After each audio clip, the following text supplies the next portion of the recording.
We're just gonna start recording. We're doing it live. Anyways, I'm gonna leave. My sleep schedule is effed. It's okay, Sonny. It's okay. Hey, man, I was gonna read Shadow Slave in like 2 hours, bro. Hey, if you take like a 2-3 hour nap, we might be reading Shadow Slave live after. I'm sorry, Sonny. I'm sorry. Not trying to peer pressure you or gaslight you into staying awake. But if you got sleep, go sleep. Today, though, we'll be reading COI. We're gonna see how long my puppy can stay asleep down here. All right, let's go. Let's pause. Let's update. Chat on stream is reversed. Is it going up rather than down? That is restream for you right there. Oh man, let me quickly double check that. All right, chapter 20. Let me update this. Chapter 20. Oh, if I can click on it. Chapter 20 is called Customs. All right, let's see what happens. Lumion subconsciously held his breath and shrank back a little. Naroka did not come. Oh, let me kind of adjust Ellie a little bit. Naroka did not come in this direction. Slowly, she entered the small forest and disappeared into the deep night. Lumion was slightly worried. She doesn't seem right. Did something happen? Recently, there had been more and more abnormalities in the village. He looked outside for a while, and the night had returned to silence. Only the swaying leaves proved the existence of the wind. What are you... Oh. I understood that reference of where winds meet. What are you looking at? Aurora's voice suddenly came from behind him. Lumion turned around and was delighted to see his sister, who was wearing a two-piece pajama set. Did you also notice something wrong? No, Aurora replied, her blonde hair slightly messy and fluffy from just waking up. Then she added angrily, I don't see anything wrong. All I know is that there's a guy who woke up in the middle of the night loitering at the window. What the fuck? Who? It'll be dawn in an hour tops. How can it be considered the middle of the night? Lumion muttered out of habit. Then he asked, didn't you come out because of the owl? Didn't you see Naroka outside? Naroka, Aurora revealed a rare blank expression. What the fuck is going on? Lumion recounted everything from the moment he woke up and realized that there was a black shadow outside of the window strangely behaving Naroka walking into the forest. As for the special trait he discovered while meditating in his dream, he planned to consult the mysterious woman first before considering how to tell Aurora or hide it for a while to prevent his sister from stopping him from obtaining superpowers. Oh yeah, she's trying to stop him from being okay. All right. I don't know. They'll be better if they're both Beyonders. I think it'll be better, but that's just my opinion. Aurora furrowed her beautiful blonde brows. Something might have already happened to Naroka. Go check on them at dawn. Lumion asked subconsciously, what could have happened? How would I know? I didn't see her. There's no way I can make an accurate judgment. Aurora snapped back. You really didn't see her? Lumion thought that his sister had been monitoring him the entire time. Aurora scoffed. Do you think you can see whatever you want? If you see something you shouldn't, you have to consider which graveyard to bury me in. I wouldn't look outside for no reason. I'll just monitor your condition. I'll only wake up if something's wrong. Lumion was stunned for a moment and couldn't help but blink. Grand Suor, oh, Big Sister. Big Sister is taking such a huge risk to watch over me. Aurora added earnestly, that's why I'm telling you. It's Lumion, bro. Thanks, Cammy. That's what I'm telling you. Don't look at what you shouldn't see and don't listen to what you shouldn't hear. Pursuing extraordinary powers is a very dangerous thing. Got it? Lumion nodded solemnly. And at the same time, he thought to himself, it's precisely because it's dangerous that I can't let you go at it alone. After breakfast, Lumion followed his sister's instruction and headed straight to Naroka's house. As he approached, he saw many villagers standing outside of the door, including his friends. Ava's father, Guillaume Lizier, Raymond's father, Pierre Greg, and the Padre's young brother, Pons Benet. What happened, Lumion carefully circled around the Pons Benet and the few thugs surrounding him and went to Raymond's side. Raymond replied sadly, Naroka passed away. What? Passed away off screen? Lumion was prepared for something to happen to Naroka, but he didn't expect her to be dead. Raymond rambled on. Before dawn, the Padre came to give her the last rites. She was fine and energetic 2 days ago when we asked her. When we asked her about the legend of the Warlock, why would she suddenly pass away? Before dawn, Lumion was alarmed. What the fuck happened off screen? What the fuck? We didn't read for like 3 days and someone's already dead. He realized it was precisely that moment when he saw Naroka. The exact timing of the Padre's last rites didn't make much of a difference. Lumion's mind raced with thoughts. So what I saw was actually Naroka's ghost. What? This happened after the owl flew over. Can it really take away a human soul? Yes, Noroko was the one to witness the warlock incident that happened back then. If I hadn't listened to Grand Sior, Big Sister, and went out after dark, I might have been the one that Padre did the last rites with. Huh? His version, if not for me, is probably spitting on me.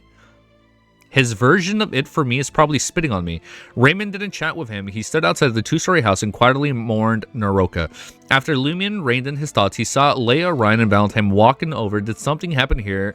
Leia asked before Lumion could even greet her. They saw many people gathering on the road. Lumion sighed and said, "My cabbages and..." Such a weird way to follow up. "My cabbages, an honorable old lady, had passed away. We saw her walking to the forest last chapter." I feel like I'm Lumion right now. I feel like I'm waking up not remembering what happened. She was fine last night walking under Lumion's window. Thank you, guys. Okay, so that's what happened. Then why are all of you standing outside? Leia asked without offering any condolences. Not fully convinced by Lumion's explanation, she was still wearing the same clothes as before. Lumion made an obvious size of gesture which made Leia panic. "What's wrong?" Ryan asked. Lumion smiled. You're definitely not deranged locos. We're from Bigor," Ryan answered frankly. Bigor was a provincial capital of the Intis Republic. Riston, whoa, man, these fucking Intis names are kind of hard to keep up with. "Can you change back song but keep it on the side?" Bet. So pause it but keep it ready. Say no more, brother. I already got it open. You let me know when we got to switch back. Let me know. Bigor was the provincial capital of the Intis Republic, Riston province, while Dirage was the city of the southern border of the Riston province. So it's, okay, borderline. It's covered a large area, including the village of Cordu. Lumion nodded. It's no wonder you don't know what customs of the Dirage region. He had initially thought that these three foreigners were officials from Dirage, but it turned out that they were from the provincial capital, Bigor. Lumion silently updated his judgment of Leia and company, looking like their status is much higher than I expected. Leia asked with interest, "What kind of customs can you tell us?" Lumion planned on forging a good relationship with them, so he smiled and said, "You're my..." What the fuck? "You're my cabbages. Why wouldn't I tell you? As you know, everyone has their own corresponding horoscope, and in the Dirage region, we all believe that every family has their own horoscope that determines the amount of province they receive. The death and funeral of the family, especially the head of the house, will take away such good province. In order not to affect the horoscope and retain the province, we will place the deceased in the center of a family before the burial, which is the kitchen. Then we will trim off some of her hair, and nails, and keep them in the house forever, without letting them be discovered by any guests." Huh. Okay. Never heard. Don't worry, the names are going to get much worse. You mean better. The names are going to become more Americanized and less French. So it's going to be easier for me to pronounce. That's what he meant. Thank you. "At such a time, if a person attending to the funeral enters the house, it will affect the corresponding horoscope and take away a portion of their province. Therefore, the fuck, did I just read this? Where was it? On the nails? Right? Where we hide them from the guests, right? That was the last thing we read? Never mind, we were on track. "At such time, if a person attends the funeral, enters the house, it will affect the corresponding horoscope and take away a portion of their providence. Therefore, we attend the funeral by mourning outside. At most, we will look in from the door and wait at the cemetery beside the cathedral." I see. Ryan nodded in understanding. "It's the same as how every cathedral in every region has holy bones stored. The sage is forever where a part of their body is." He turned to face Naroka's house, removed his top hat, placed it against his chest, and began to mourn. Leia and Valentine also expressed their condolences. When they were done, Lumion said to them, "I'm going to the door to look at her. I'll see you later, my cabbages." "Okay," Ryan replied with a gentle nod. Lumion lowered his voice and added, "I'll help you find the Livier Bleu." The blue book. I remember my French. Livier book, Bleu book. The Livier Bleu. Before Leia and the others could respond, he stepped to the side and smiled. "Why do you wear the same clothes every day?" What the fuck? Don't judge. I like to wear the same outfit twice sometimes, you know? If I'm not sweaty, I'll reuse it. It gets reused the next day. "We can't care too much about appearances when we are in a foreign land for extended periods." Ryan explained simply, while Leia subconsciously touched a silver bell hanging from her veil. After bidding farewell to Valentine and the others, Lumion walked to Naroka's door. He had to queue for a while before it was finally his turn. Lumion stood by the door and looked at the kitchen ahead. Naroka's corpse, had not yet been placed in a coffin, open casket. It was lying quietly on a simple bed made of few benches, Her nails had been trimmed and her thin white hairs was much neater than before. Okay, so they've already trimmed it. Her face was pale and her wrinkles deepened the lines of her face. Lumion didn't dare to look at her for too long. Compared to when I saw her before dawn, her face is even whiter. Lumion thought to himself as he made a slight bow before leaving the door. On the way to the cemetery, when with Raymond, Lumion suddenly slapped his head. Sacrebleu? Sacrebleu. They've been there for a week with the same clothes, bro.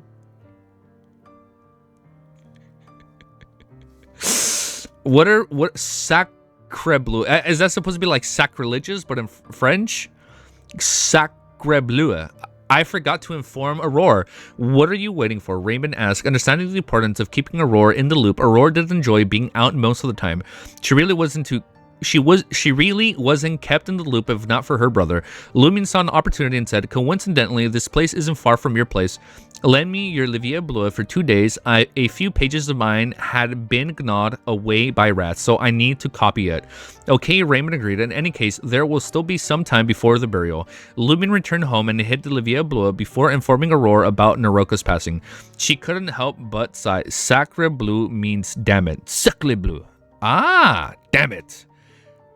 Sacre bleu. Sacre bleu. And then you spit at the end. Okay. We're learning French. I'm gonna use that word in Arc Raiders next time I get fucking jumped by a rat. Like, sacre bleu. And then I spit. Then I'm gonna spit at the mic. As expected, something happened. I wonder if it was caused by the owl. I suspect so too. Lumion agreed, echoing his sister. Aurora tearfully acknowledged and said, you must not leave the house after dark. He has a fucking curfew. You have to find a way to warn people that we are seeking out the legend of the Warlock with you. Lumion had already scared Raymond with Naroka's death, having just asked about the Warlock legend 2 days ago and instructed him not to go out after dark for the time being. All right, he replied. Naroka is a good person. I'll change my clothes and attend her funeral. Aurora asked, walking towards the stairs, do you want to come with me or do you want to read some books and do a test set before going? Why am I still doing test sets at a time like this? Lumion couldn't quite understand his sister's train of thoughts. Considering that he had to compare the livestream, he said to Aurora, I'll do a paper before I go. Very good. Aurora was rather pleased. After Aurora left, Lumion expressed darkened. He went up to the second floor and entered the study. He took out the livestream that he had borrowed from Raymond and compared it to the one at home, where part of the words had been cut out. Oh yeah, the missing pages. Time slowly passes. Lumion pieced together the corresponding words one by one and wrote them on a piece of paper. He made adjustments according to the lengths of the two sets. Oh shit, music soon. Already, right? Yeah, we changed back. So he went up to the second floor and entered the study. He took out the livestream that he had borrowed from Raymond and compared it to the one at home where parts of the words had been cut out. Time slowly passes. Lumion pieced together the corresponding words one by one and wrote them on a piece of paper. He made adjustments according to the lengths of the two sentences, and soon the contents of a possible request for help appeared in front of him. We need help as soon as possible. The people around us are getting weirder. What the fuck is going on? Okay, wait. But this wasn't the note we read earlier. Back then, it just said someone was asking for help. This one is, we need help as soon as possible. The people around us are getting weirder. What the fuck? The people around us are getting weirder. All right. I guess we'll see what happens. The people around us are getting weirder. All right. I don't know if that's a subtle foreshadowing. The whole village is going to be fucking, like, they're screwed. But I guess we'll find out. This volume is going to be so creepy. You're going to see my chair spinning out of nowhere. Damn, you an unk for real? What the fuck? I'm an unk just because I played Resident Evil 5 at launch like 20 years ago. It wasn't that long ago, was it? Oh, wow. That was 2009. Wow. Yeah, I played that shit in 2009. It was a fucking good-ass co-op game. Chapter 21 is called Response. 20 years is basically my whole life, man. All right, it's about 17 years ago. Not 20 yet. Chapter 21 is called Response. Lumion felt silent, his eyes glued to the restored request for help. Although he pieced together it wasn't necessarily the content of the letter. After all, the words could create other sentences like the people around us need help as soon as possible. We are getting weirder. He couldn't help but feel a weight pressing down on his heart. In the past, he might have dismissed it as a prank, but too many abnormal things were happening in Cordu, and those were only the ones he noticed. Where's Ellie resting her head? Okay, she's good. I can't pretend that I didn't see anything, nor can I pretend that nothing happened. Grand Sieur said that a person with a normal heart and mind needs to know how to avoid danger. They shouldn't stay under a wall upon discovering that it's about to collapse. True. He snapped out of his reverie and made up his mind. He couldn't risk staying in Cordoue a moment longer. Oh, we're leaving! He had to leave with his sister and had to do it now. Regarding the abnormality, the officials would undoubtedly handle it. The villagers of Cordoue were under their protection, and Lumion had neither the duty nor the capability to take on such a responsibility. In addition, I have to speed up the exploration of the dream ruins and strive to obtain the superpowers in a short period of time to deal with any accidents that might have happened when I leave this place. The urgency of the situation filled him with a sense of imperative that he couldn't ignore. He needed to become much stronger if he wanted to protect his sister and ensure her safety. The last thing he wanted was for her to be implicated in any abnormalities that might erupt before they left Cordoue. Keeping his mission in mind, Lumion carefully returned to his Livia Blua to its original place. Then he snatched up a piece of paper containing the words and sentences from before and strode purposely downstairs. He made his way over to the stove and tossed the piece of paper into the hungry flames. Once outside, Lumion wasted no time in making his way straight to Old Tavern. But as he approached the door, he found it tightly shut, a clear indication that the owners of the bartender Maurice Binet had likely gone to attend Naroka's funeral. Still, Lumion knew that as part-time hotel, it was impossible to lock all the doors during the day without inconveniencing the guests. Oh wait, without inconveniencing the guests. Well, I know inconvenience. I didn't know this was a word. Inconveniencing the guests. So he headed for a side trail and slid it through the back door. Climbing up the stairs, Lumion scanned the hallway but saw no one in sight. Thud, thud, thud. Lumion's footsteps echoed as he ascended the stairs to the second floor of the inn. He paused outside the door of the enigmatic woman's room, examining the doorknob for any sign of do not disturb. Placard? That's the whole word, do not disturb placard. Finding none, he inhaled deeply and exhaled slowly, setting himself. With a bend of his finger, he rapped lightly on the door. Knock, knock, knock. He knocked 3 times in a row, but sorry, I woke up early. Fuck. He knocked 3 times in a row, but there was no movement inside. Knock, knock, knock. No answer. Lumion tried again, rapping more firmly this time. He pounded on the door, but the room remained silent. She's not here. Lumion frowned. She went to attend Naroka's funeral. Placard is a small sign. No, I know. Like, I know it's the sign. I've always just said, oh, the do not disturb sign. I didn't know it was called a placard. I didn't know I had like an actual term. If the word gets more American, you'll still struggle. I think that was a French word. What are you talking about, dude? He pounded on the door, but the room remained silent. She's not here. Lumion frowned. She went to attend Naroka's funeral. Without wasting a moment, he bolted down the stairs and out of the inn, making a beeline for the cemetery beside the cathedral. En route, he passed by Naroka's house, where the mourners who had said their farewells at the door had disappeared, and headed to the cemetery to wait the procession. Lumion surveyed the area, his eyes scanning the landscape until... Oh no, I lied. You didn't say change back. I'm sorry. I lied. Sorry. Just making sure you guys were paying attention. You guys passed the test. Lumion surveyed the area, his eyes scanning the landscape until he spotted a figure emerging from the house. It was none other than Pons Binet, the younger brother of the Padre. What? Lumion's heart skipped a beat as he leaned against a nearby building, trying to remain inconspicuous. Wasn't it strictly forbidden to enter the house of the deceased, as it could potentially influence the family's fortunes? Pons Binet stopped in front of Naroka's house and whispered something in Arnalet Andre, the old lady's youngest son. After a brief exchange, Pons Binet departed, leaving Arnault. That's a tricky name. Leaving Arnault to lock up the house and make his way to the cemetery. Naroka's death is indeed a little peculiar. Lumion frowned and muttered to himself silently. He now felt that perhaps the owl wasn't to be blamed for Naroka's death. It was more probable that the Padres group had something to do with it. The owl might simply be adhering to its duty of taking the souls from the dead in Cordoue. It just happened to stop on the way and observe Lumion for a while. Of course, Lumion had an even more terrifying guess. What if Padres group and the owl are connected? Ooh, good speculation. Their peculiarities and clandestine activities could be attributed to the warlock remains. Before exiting Cordoue, I should find an opportunity to share my thoughts with Ryan. Leia and company, I hope they'll uncover the truth and put an end to the issue exponentially. Expeditiously, Lumion averted his gaze and murmured to himself as he headed towards the eternal blazing sun cathedral. It's getting good. Despite appearing somber and solemn during the funeral, Lumion kept a watchful eye on the villager, hoping to detect any abnormalities in their demeanor. Alas, his efforts yielded no fruit. Nonetheless, he had a sneaking suspicion that some of the villagers were wearing a facade.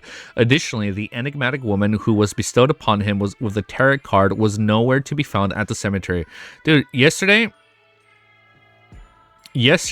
night, I was watching the new Knives Out movie that came out on Netflix, and it's also in a small town, and there's like a church with a padre or like their father, and I'm like, it's like Knives Out is giving me COI vibes now that I think about it. I didn't finish the movie, I fell asleep. I'm like, now I gotta go back and finish it. As the evening descended upon the semi-subterranean two-story abode, Aurora fixed her eyes on her brother, Lumion, and demanded, "Where's your script? Let me see it." Lumion expressed, turned serious as he replied, "I have something to tell you." Aurora scanned his face. "Did some wild animal in the village chew your script again?" "No," Lumion whispered, his voice low. "I found out something from those foreigners." Aurora smiled, faded as she nodded, gesturing for him to continue. Lumion revealed how Ryan and his gang were snooping around, investigating a letter and the peculiarity of the Livia Blue at home. He spoke of his suspicions regarding Madame Paulus and the letter's contents, which he had unearthed using Raymond's Livia Blue. Finally, he suggested we have to leave the village as soon as possible and head to the rage. "No, Bigor. We'll stay here for a while." Aurora didn't respond right away. She mulled over Lumine's suggestion for more than 10 seconds. "This is indeed the best choice for now." Okay, so she's agreeing. We gotta go. What the fuck is the problem? However, there's a problem. If we suddenly bolt from Cordu while the officials are investigating, they'll be suspicious. Got it. Won't it draw attention to us? Will they intercept us and make us focus on their investigation? It's fine if I'm not a Beyonder, but I'm an unofficial Beyonder. I'll be captured and cleansed by the Inquisition. Lumion, I want to know what's up with this fucking Inquisition. That sounds kind of scary, dude. Lumion was out of his depth and an amateur in the sea of a seasoned veteran. The problem at hand was a conundrum that he had never faced before, and for a moment he was at a loss for words. He finally managed to stutter. "So what's the plan? We break out and hide in another city, another country." "Oh, Lumion, you're overestimating me," she said. "Those 3 foreigners are more powerful than you think. If there was only one, I might be able to take them on, but 3, just fucking GG. And what if there's an ambush outside the village? Maybe they're just waiting for us to make a run for it." Lumion was speechless. He had to admit, compared to his sister, he was still green behind the ears. So he's a little greenhorn. He just didn't have the same level of experience of the sharp attention to detail that she possessed. "You're too impulsive," Aurora said, shaking her head, "but I suppose that's to be expected. After all, what young man doesn't have a bit of fire in his belly?" The Inquisition are the Nighthawks of the Sun. So it's that faction. So it's not Nighthawks, or just called the Inquisition. "How long can you stream?" To see if Wiz can stream after. I'll probably only read like 2 hours. When does he go live? Yeah, no, it's all right. We won't overlap. Whenever he goes live, it's all good. It's whenever he goes live, I'll double check right now.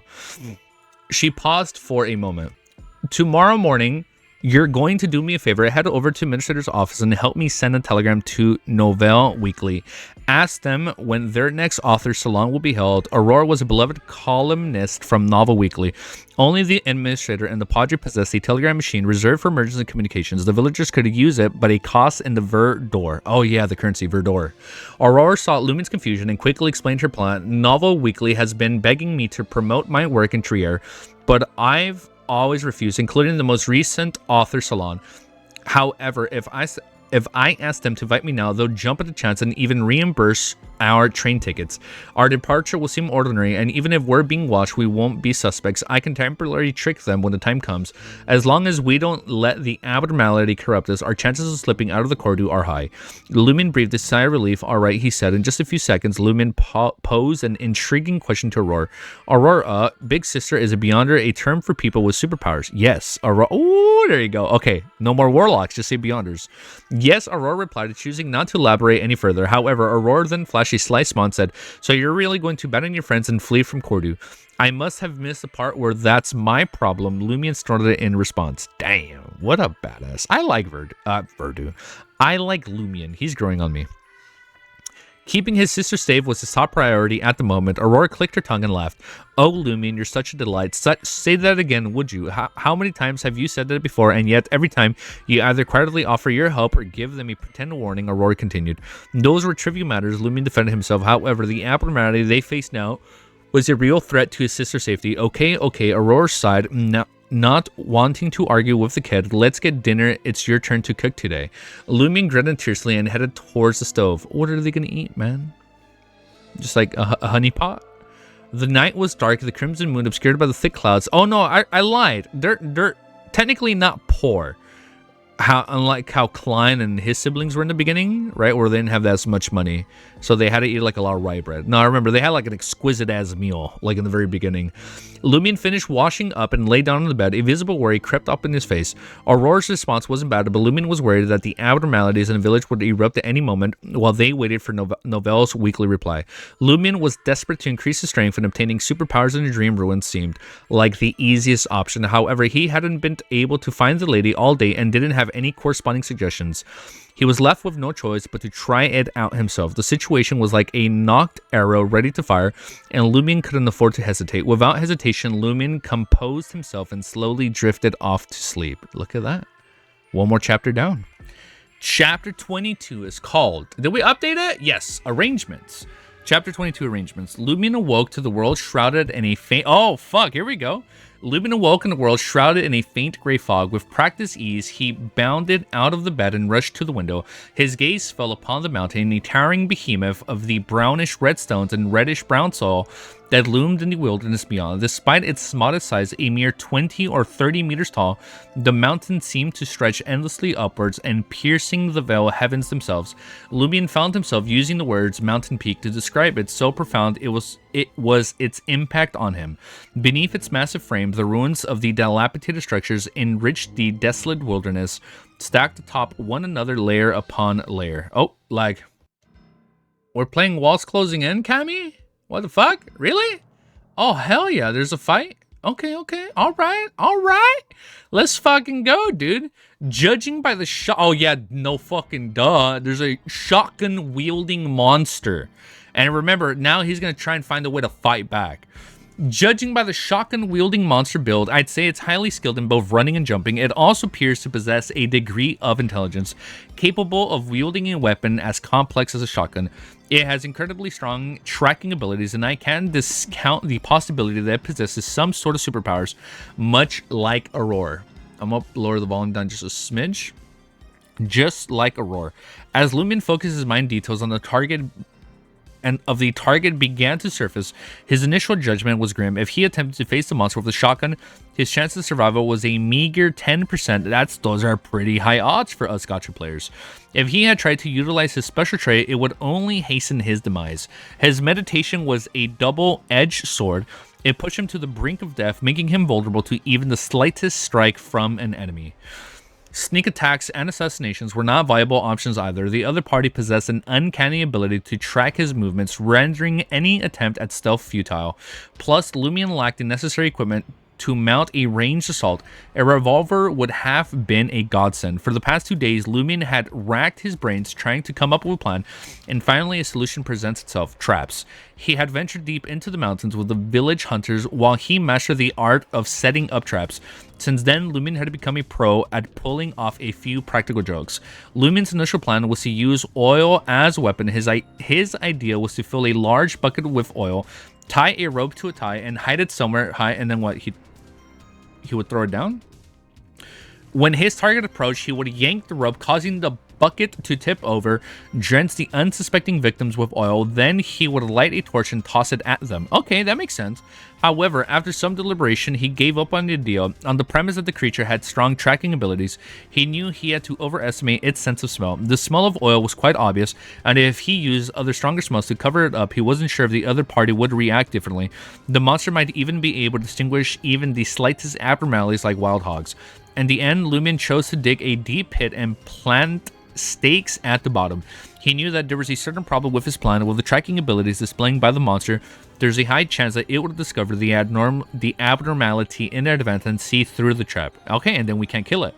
Lumion's response was to find a way to exploit its blind spot and lower its guard. His weapons were inferior to the creatures, but if he hoped, his intelligence could give him the upper hand. As a human, he had one advantage, his brain, and watched this be like some smart-ass fucking monster. At least from our last encounter, it possesses a certain degree of intelligence, albeit not quite that high. Okay, never mind. Lumion comforted himself, but he refused to let this lull him into a false sense of security. He would have planned assuming that this creature had the cognitive abilities of an average human being. Someone like Paz Bennett. No, that guy's IQ is lower than Apollo Rocks. If it weren't for all of his goons, I'd have him bowing down to me and calling me daddy. What the fuck is... Dude, Lumion has a fucking personality, and I love it. I'd have him bowing down to me and calling me daddy. After a moment of contemplation, Lumion raised his expectations of the monster. Yes, treated like an uneducated padre, he gazed out the window again, his eyes fixated on the wilderness between the dwelling and the ruins. The place was closer to the safe zone, making it the ideal location for his hideout. However, there was no cover, leaving everything exposed in plain sight, making it unsuitable for an ambush. It's fine to dig a trap, but if I use myself as bait, the other party will be able to spot me from a distance and shoot me. It won't need to come over at all. Fuck yeah, well, you don't... Well, hold up. Yes, you would have to approach, because shotguns don't have that much range. Unless it's like a dream shotgun that has crazy ass range. Lumion muttered, contemplating whether to take the risk of entering the ruins to set up the trap. His plan took shape rapidly, with one thing left to confirm. It would take a lot of time to dig a deep pit and plank stakes below. Lumion couldn't expect the other party to wait until he was done. After a moment's reflection, Lumion opened his arms and made an embrace son gesture. He prayed more fervently than ever before. My God, my Father, please bless me and aid me in dealing with the monster. Praise the sun. There was no 100% certainty for most things in the world. Lumion didn't hesitate for a moment. He grabbed the pitchfork and axe from the bedroom and proceeded to the study. Alright, so we keep the song playing. Let me just go up a little bit then. I'll tell you we change it? Okay. At least from our last encounter, it possessed a certain degree of intelligence, albeit not quite that high. Lumion comforted himself, but he refused to let this lull him into a false sense of security. Oh, no, we can leave it. No, it's okay. Yeah.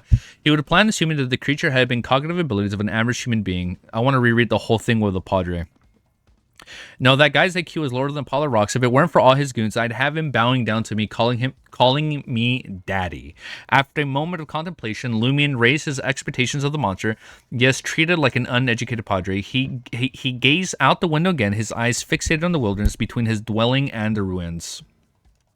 This place was closer to the safe zone, making it the ideal location for his hideout. However, there was no cover, leaving everything exposed in plain sight, making it unsuitable for an ambush. It's fine to dig a trap, but if I use myself as bait, the other party will be able to spot me from a distance and shoot me, and won't need to come over at all. Lumion muttered, contemplating whether to take the risk of entering the ruins to set up the trap.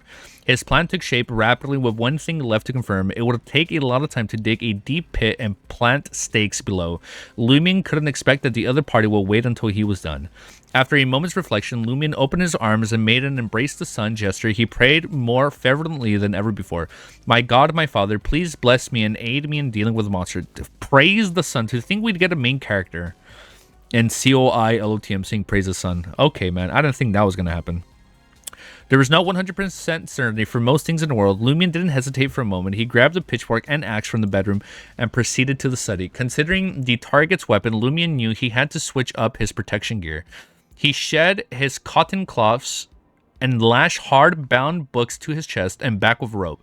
This was a makeshift paper armor. He vaguely remembered his sister warning him about the potential for eternal injuries, but he couldn't afford to worry about that now. He stretched to make sure that the weight of the books wouldn't impede his fighting abilities, then donned his leather jacket and headed down to the ground floor to gather materials from his trap. Not long after, Lumion's grip tightened on the shovel and bundled of ropes at his waist, one for climbing and the other for crafting rope nets to replace the tree branches. He breathed deeply, steeling himself from what lay ahead, and gripped the iron axe in his right hand as he opened the door. A faint gray fog crept through the wilderness as Lumion approached the mountain. The peak now dyed in blood. Lumion made his way through the eerie silence, creeping towards the edge of the ruins. With caution, he walked a distance to the side and tossed a shovel, pitchfork, ropes, and other gears into the dark corner of a collapsed building. With only his trusty axe in hand, he returned to the spot where he had entered the ruins. Moving quietly and deliberately, Lumion crept deeper into the ruins without drawing any attention to himself. When he finally reached the spot where the three-faced monster had scared him off last time, he paused for nearly a minute before turning back. Halfway there, he began to detour, circling back towards the collapsed house where he had stored his tools. As he approached, Lumion scanned the terrain, searching for a suitable location to set up his trap. There's a relatively wide and short crevice here. With a little modification, it'll make an excellent trap and save me precious time. As for the other one, well, that might take a while, but I'll just have to hope that the monster won't find me too quickly. Lumion retrieved the shovel and the other gear, turned back to the chosen location, and set to work. After modifying the crevice, Lumion wielded his axe, sliced off a jagged piece of wood, and then inserted it into the trap space. He crafted a net from the rope, draping it over the trap before converting it with soul, ensuring that it blended seemingly with the surroundings. With everything in place, he began to mimic the monsters tracking him. If this creature is as perceptive as I think it will sense the trap and avoid it, perhaps leaping over in a single bound. However, it would inevitably reach its spot. I need to be here, so it stops me the moment it arrives. Lumion measured the distance with his feet and confirmed that his line of sight before settling on a relatively intact wall. He squatted there and confirmed his line of sight. Then he began to dig a second trap. This was a trap specifically designed for normal humans. Lumion knew that when someone had managed to track down their target and easily realized that the other party had laid a trap for them, only to discover that the enemy was lying in wait nearby, they'd probably get cocky. I mean, as everybody is. They will always get cocky when they figure it out, because they think they have the upper hand. Their thirst for success would overwhelm them, and they ignore the possibility of a second trap, eagerly lunging at their prey. And a classic flaw of people with pedestrian intelligence, the net is just there so the dirt stays and doesn't fall in the hole. So it's to make it look like it's not hollow. Lumion just prayed that, just like in Monster Hunter, right? That's what the net's for. When you use a net trap, damn. Lumion just prayed that the monster didn't possess the average IQ of a human. If it did, he had no choice but to bolt.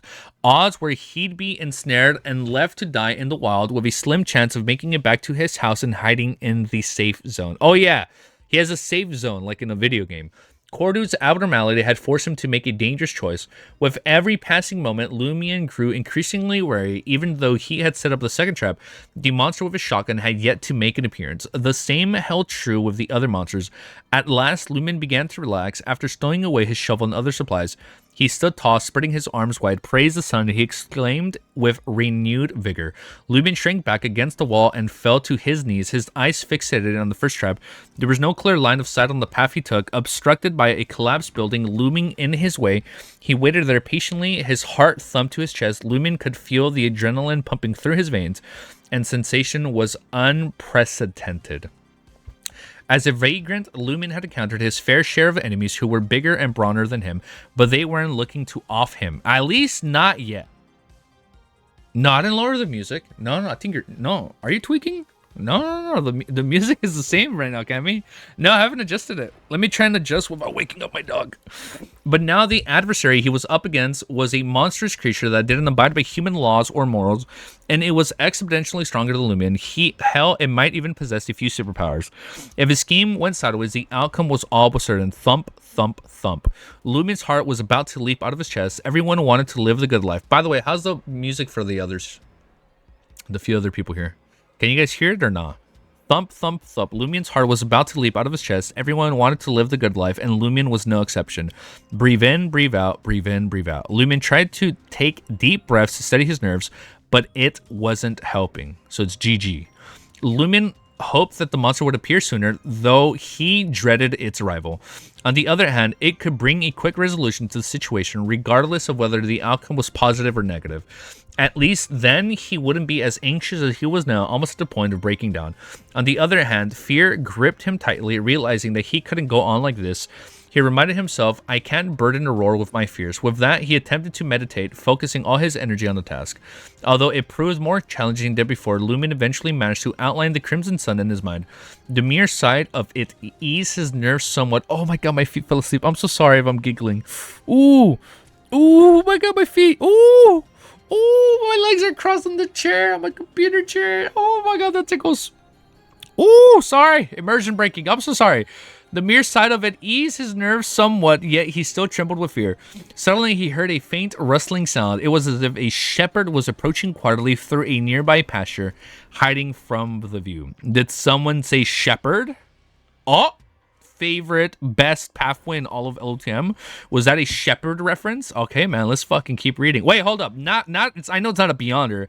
It's like an actual, like if an actual shepherd that we've been talking about the last few chapters is approaching. Sequence. No, yeah. Sequence. Sorry. Sequence, not pathway. I said it backwards again. My bad. Chapter 23 is called Combat Intelligence. Lumion's senses were on high alert. He wasn't as scared as before now that the things were finally happening. Despite his body still quivering, he felt more in control and less likely to collapse. I should have died 5 years ago. It's all thanks to Aurora that I'm still alive. These past 5 years were a free lunch. What's there to be afraid of? Oh, what the fuck? This guy is like, okay, that's a really good model to live by. Lumion muttered to himself, gritting his teeth and mustering up his courage. In the blink of an eye, the already dim light illuminating the first trap surface grew even fainter. A shadowy figure emerged, blocking the light that pierced through the dense fog in the sky. The figure loomed in the distance, a hulking beast with blood-red eyes and greasy black hair. Half human, half beast. It was armed with a shotgun on its back, ready for anything. Its front knees bent as it surveyed the ground. Before a moment later, the beast, wearing a dark jacket and muddy pants, removed its shotgun and jumped, controlling the vertical extent of its jump to leap over the trap. It fucking leaped over the trap. To leap over the trap and land on the solid, cracked ground. That is combat intelligence right there. You can barely hear it, not gonna lie. Bet. I'll raise it. I got you guys. How about now? A little bit louder? Is that a little bit better? So he leaped over and landed on the solid, cracked ground. It turned its greasy black-haired head and saw a slight movement. Then the monster spotted Lumion, who had a panicked expression and was trying to hide behind the wall. With a low growl, the beast jumped up high again and pounced on its target. It landed a slight distance away where Lumion had been to prevent him from turning around and dealing a fatal blow before it could stabilize itself. I'll raise it up a little bit more again.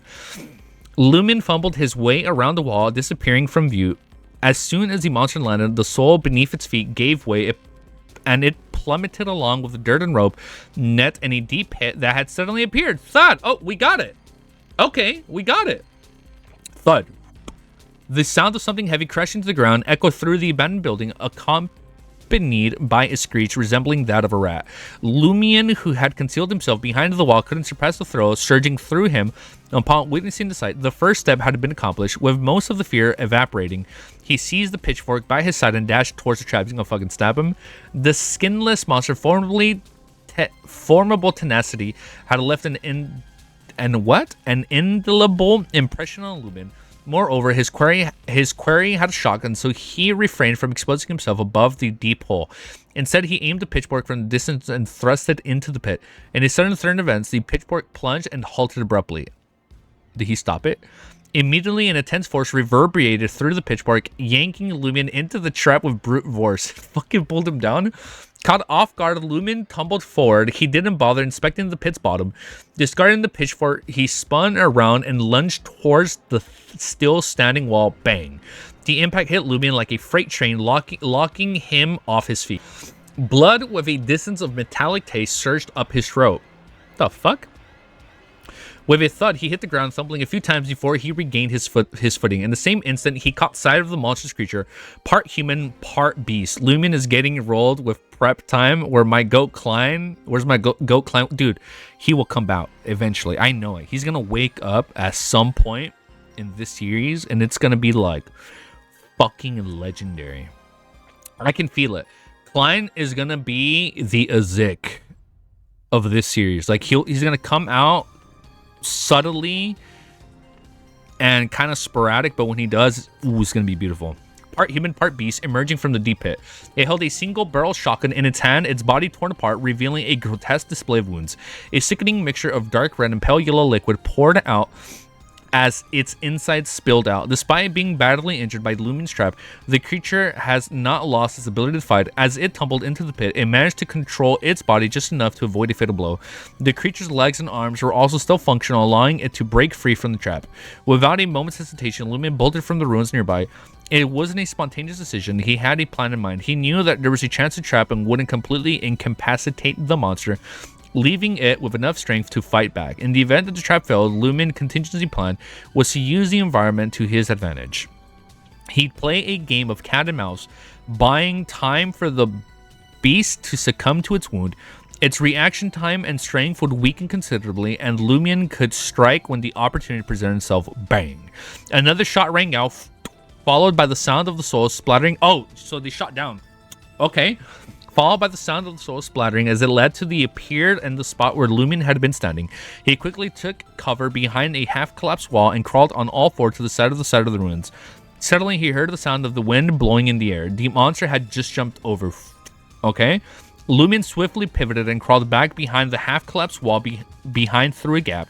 He made the most of the special conditions of the collapsed building, hiding at times and circling around the others, dodging the monster's attacks without engaging in direct combat. Aw, I want to see him fight in direct combat, or at least when he's a Beyonder. So we'll see what happens. We'll see which pathway he goes.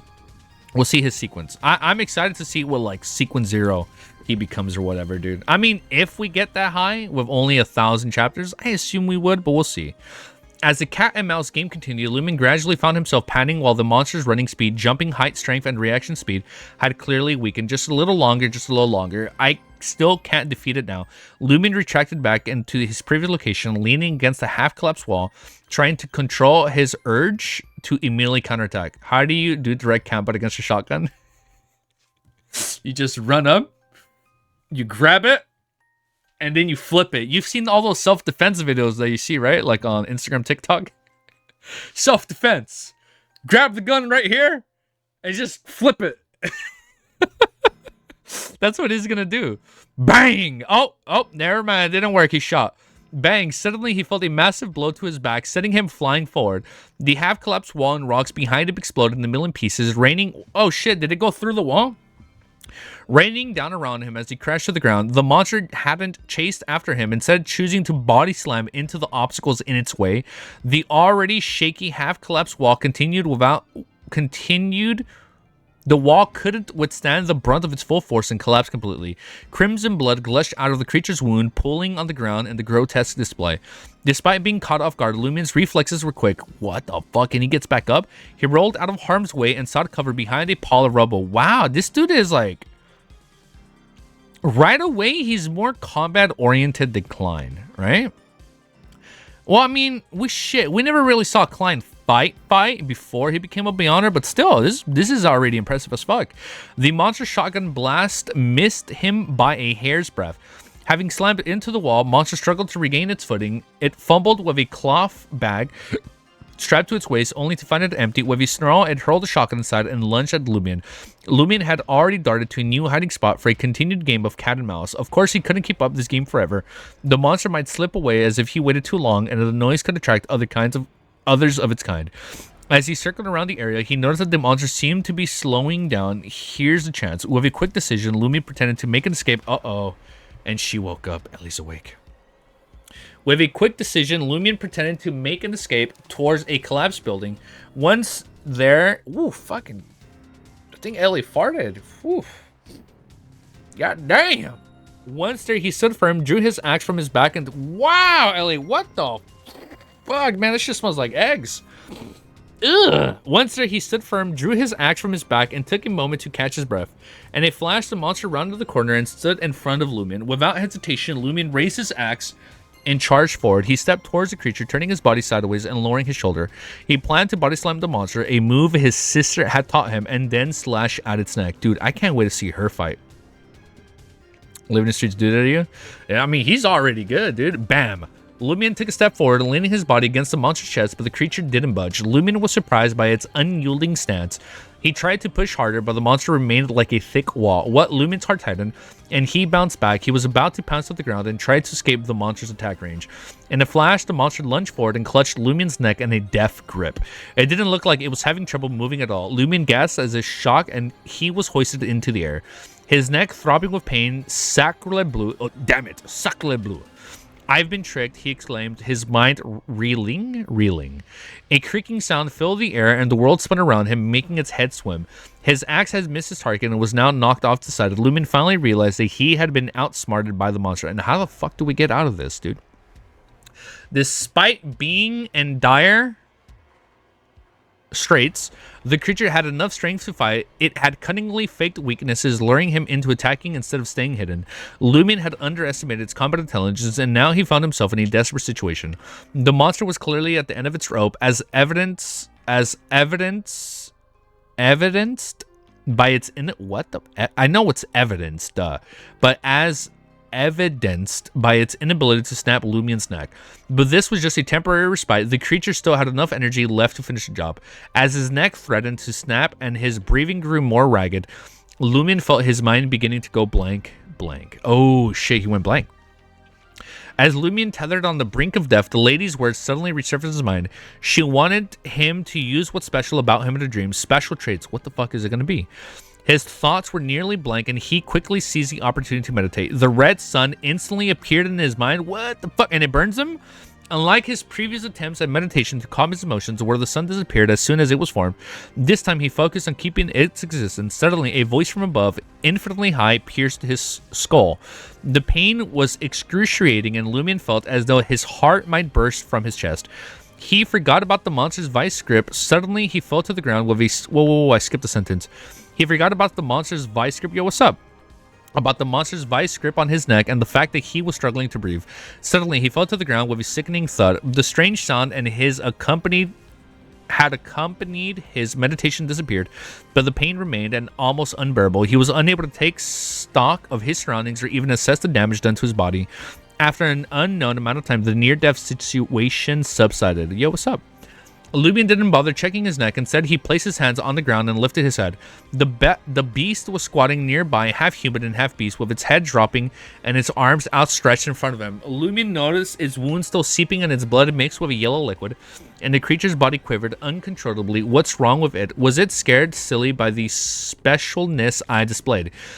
He picked up the fallen axe and took a step towards the monster. Without any hesitation, he held the axe with both hands and swung it at the back of the beast's neck. The axe sank deeply into the creature's muscles and came to a halt at its bones. Lumion used all his strength to remove the axe and continued his assault, slashing at the monster's neck once, twice, thrice. Finally, the beast's head detached from its body with a sickening splash, rolling to the side. The body held on for a moment longer, barely clinging to life. No resistance, just trembles. And then, with a sudden jerk, Lumion's body contorted. His hands released their tight grip, letting the bloodied axe slide down with a sickening squinch. Huff, puff, huff. He could finally catch his breath. We fucking killed him, dude. Okay, gains? Fuck yeah, he got gains. This dude's fucking working out if he's able to swing an axe that hard. All right, man, let's fucking keep reading. Oh, hold up. Why can't I pause? Or copy and paste? All right, we'll do one more chapter. Chapter 24 is called Gains. Lumion didn't have the luxury of resting for too long. He had to keep moving for fear that the other monsters might come. After taking a moment to catch his breath, he endured the pain in his neck and back and slowly approached the monster's corpse. He held the axe tightly in his right hand, ready to strike again if the creature wasn't fully dead. After cautiously searching the body with his left hand, he found 3 copper coins called lick and the empty cloth bag. That's it, Lumion muttered to himself, disappointed that he hadn't found anything related to superpowers. If it wasn't for that, would he have risked his life fighting this monster? If Lumion wasn't special in this dream, he would have been nothing more than the monster's meal. He propped himself up and looked towards the shotgun monster's head that had rolled to the side, praying that he was searching for was there. In that moment, a deep crimson glow materialized over the monster's body. They resembled fireflies gradually converging towards a single spot in the unyielding fashion. Lumion gawked in disbelief as a sense of elation began to well up inside of him. This phenomenon had been connected to superpowers. like a characteristic? What the fuck is going on? Without much delay, a sticky dark red substance materialized on the monster's chest. Oh, it is a characteristic. And no additional light specks came into view. Lumion cautiously crouched down and made grab up for the blob. It was incredibly slippery, slipping through his grasp twice before he finally managed to hold it in his palm. It's remarkably lightweight, yet possesses a certain texture and elasticity. The surface feels as smooth as glass. What the hell is this? Lumion muttered to himself, realizing once more that he was completely illiterate when it came to matters of mysticism. In the midst of hushed whispers, Lumion caught a whiff of something strange and dark red that reeks of blood. His impatience grew, and an indescribable malice took over his body. For a moment, he wanted nothing more than to raise his axe and hack at the monster's corpse until his violent emotions were spent. What the fuck? But Aurora's warning about the dangers of pursuing superpowers echoed his mind, and he quickly reined in his impulses. He had taken precautions to monitor himself and remain vigilant at all times. And he wouldn't let his guard down. It affects my mind. Lumion tossed the dark red blob into his cloth bag and he had found out the monster. The moment he lost contact with it, he felt a wave of calm wash over him, dissipating the remaining excitement of the deathmatch. His body still trembled slightly, but he was still back in control. As expected, Lumion whispered happily and he returned to his senses. He tied the cloth bag tightly and secured it on his belt buckle. After a moment of consideration, Lumion withdrew the cloth bag and stowed it to safety in the inner pockets of the leather jacket. It provided him a sense of assurance and minimalized the chances of losing control. As the buttons of his clothes were undone, the book that had been plastered to Lumion's back lost its support and fell to the ground. It was riddled with potholes and in tatters, a far cry from its former state. Lumion recognized it as mock examination papers for higher education admission, exercise book that his sister Aurora had been prepared for him. This was the same book that had saved his life by blocking a shotgun attack. Of course, what the fuck? The same book that has saved his life by... So that's what took the attack? So the book actually took a shotgun blast. That was the same book that has saved his life by blocking a shotgun attack. Of course, the single book didn't deserve all the credit. Lumion picked up the exercise book and sauntered it back to the monster's lifeless body, a wry smile on his face. See, knowledge is indeed power, he said, intending to throw it at the monster's face, but then he hesitated, recalling the countless hours of Aurora had spent writing it. He's like, I can't get rid of it. He couldn't bring himself to toss it away. Instead, he tucked the exercise book into his belt, dragged the monster's corpse to the trap and flung it inside. Lumion kicked the monster's head for good measure. With the battlefield cleared, Lumion gathered his tools, including the empty shotgun, his pitchfork, and shovel, and retreated into the wilderness. He looked over his shoulder, and as he walked, ever vigilant, eventually he made it back to the house, climbing the stairs and entered his bedroom. It was only then that he truly relaxed. The agony that he had been gnawing at his body, the obvious discomfort of the overwhelming exhaustion, all erupted at once. He slumped down on the bed, taking a moment to recover, but he didn't want to sleep just yet. He needed to assess the damage. Lumion stripped off his clothes and walked over to the wardrobe, checking himself out in the full body mirror. His neck was swollen, the 5 bloody fingers marked on it turned an ominous shade of bluish black. His back was bruised, and there were countless scrapes and cuts all over his body. Even some of my injuries are eternal, just like Aurora had warned me. I wonder if I'll recover the next time I come in. He couldn't help but reflect on the battle. It was a failure, but not a total failure. In the first half of the battle, he gave himself a pat on the back. Not only did he make full use of the monster's low IQ to lead it into the second trap, but he also followed his original plan to a T. It was a game of cat and mouse, and he played it to perfection. He dragged the monster out until it was on the brink of surrendering to its injuries. However, his lack of experience was his downfall. And, I mean, this is already good experience, right, in and of itself. Instead of throwing in heavy rocks, he chose to stab the monster with a pitchfork at the bottom of the pit. In the second half of the battle, he was overconfident and underestimated the monster's intelligence.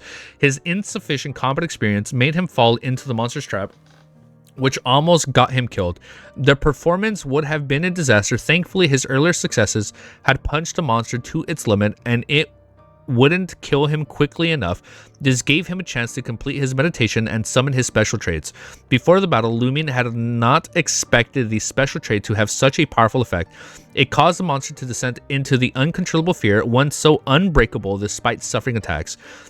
He had worried that the near-death state brought about by the summoning of the special trait would make him vulnerable to attacks, but it turned out to be a special and very strong. As Lumion said, he had a realization. The monster in the ruins avoided his house and made it a safe zone because there was something even more terrifying inside. What the fuck is more terrifying inside? Is this something the old warlock left?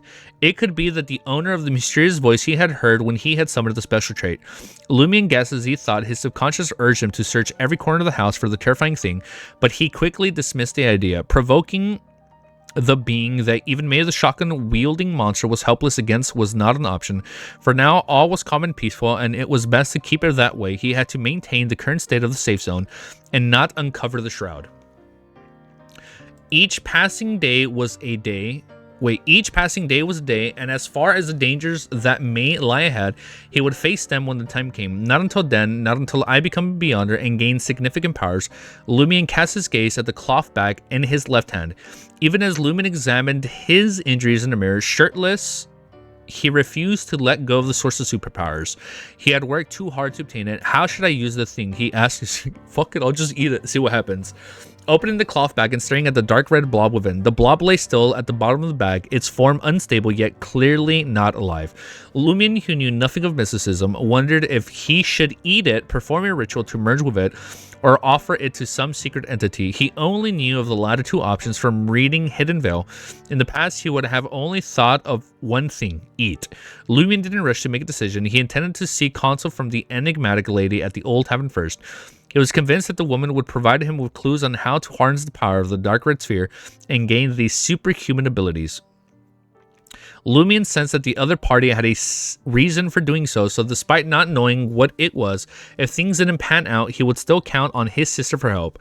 After dressing leisurely, Lumion stowed the lump crimson in his coat pocket, along with all the cash he had acquired. Finally, he collapsed on the bed, too drained to move. Despite the agony in his neck, back, and body, overwhelming fatigue seized him, and he drifted off to sleep in a flash. And he woke up, right?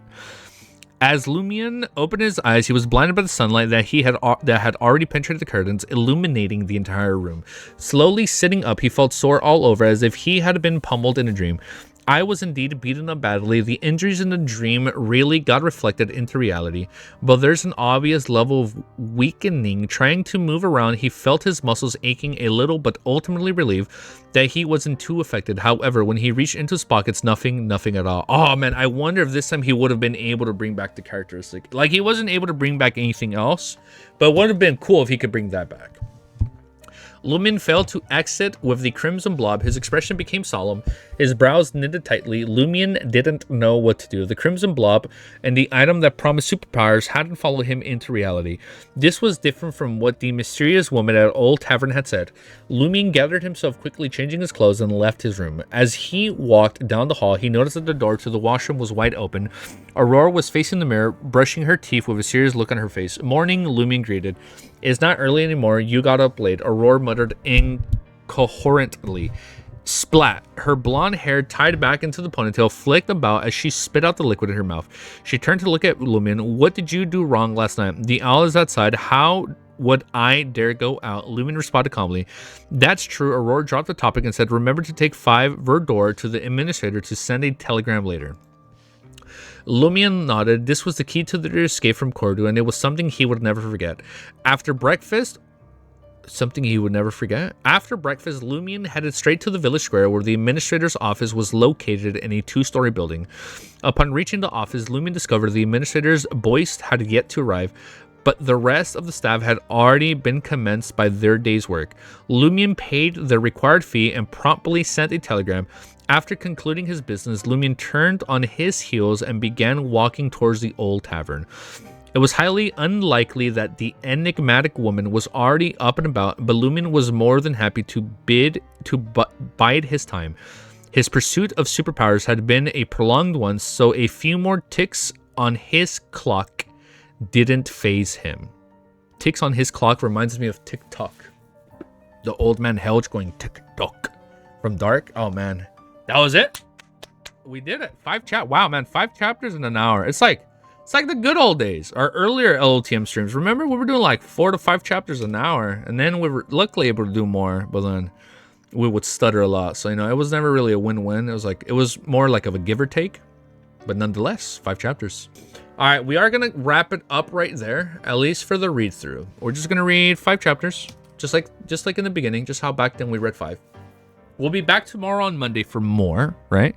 We'll be back. Well, this video should go up today. If not, I'll be up on Monday morning. So whenever you guys seeing this, we should be live Monday reading more. That being said, I like it.